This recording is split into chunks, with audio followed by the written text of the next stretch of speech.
26 जनवरी के दिन हिंदुस्तान में हमें जमहूरियत के नाम से याद किया जाता है। जिस तरह कॉलेज यूनिवर्सिटी में तकरीब का इनेकाद किया जाता है, उसी तरह हमारे मदारिस इस्लामिया में भी परचम कुशाई के लिए जश्न की तकरीब को मुनाकिद किया जाता है। और तलबा और ऐवान को हमारे असलाफ ने जंग आजादी में जो नुमाया अंजाम दिया और वतन अजीज उसी एक आजादी की खातिर अपनी जानों का नजराना पेश किया, जिन्होंने अपने वतन अजीज को गुलामी की जंजीरों से निजात दिलाने के लिए हंसते हंसते अपनी जानें कुर्बान कर दी। और यह भी बताया जाता है कि दूसरे मजहब के बनिस्बत हिंदुस्तान की आजादी में मुसलमानों का रोल सबसे ज्यादा और अहम रहा है। और यह तहरीक असल में मुसलमानों ने शुरू की थी। उसका अंदाजा हम इस तरह लगा सकते हैं कि 1857 के एक साल में यहाँ पर कई हजार मुसलमानों ने अपनी जान का नजराना पेश किया था। यौम जमहूरी की मुनासिबत से जंग आजादी की कुर्बानियों को याद किया जाता है और आवाम को हमारे मुजाहिदीन जंग आजादी की कुर्बानियों से नश कराया जाता है, नई नस्लों के जहनों में पैदा कराया जाता है।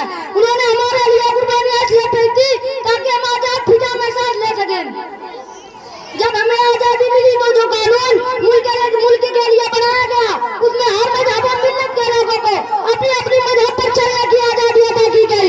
वाकई में हिंदुस्तान का कानून इतना अच्छा है कि उसमें किसी मजहब से टकराव नहीं। बताया गया है कि मुल्क मजहब की बुनियाद पर हुकूमत नहीं करेगा, इसलिए हिंदुस्तान को सेक्युलर स्टेट कहा गया है, जहाँ पर हर मजहब का मजहबी तौर पर एहतराम लाजमी करार दिया गया। कानून हिंद के मुताबिक हिंदुस्तानी शहरी चाहे वो किसी धर्म का मानने वाला क्यों न हो, कानून की निगाहों में बराबर है और हर शहरी को आजादी रहे और आजादी मजहब और आजादी ख्याल और आजादी मजहब का पूरा पूरा हक हासिल है।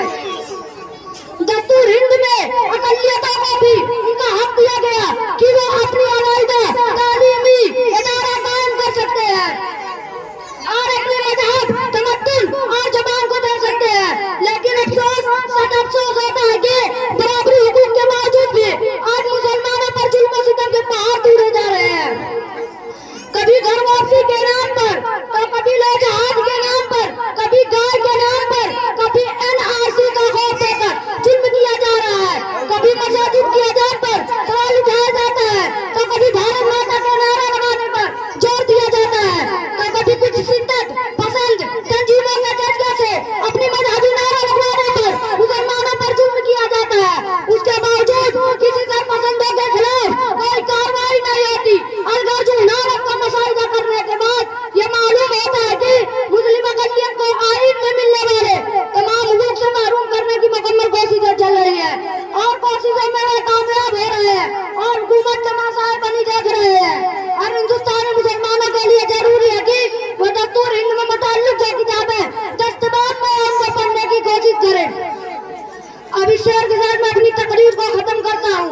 न मैं तहरीक छोड़ूंगा, न मैं कुरान छोड़ूंगा, न मैं तहरीक छोड़ूंगा, न मैं कुरान छोड़ूंगा,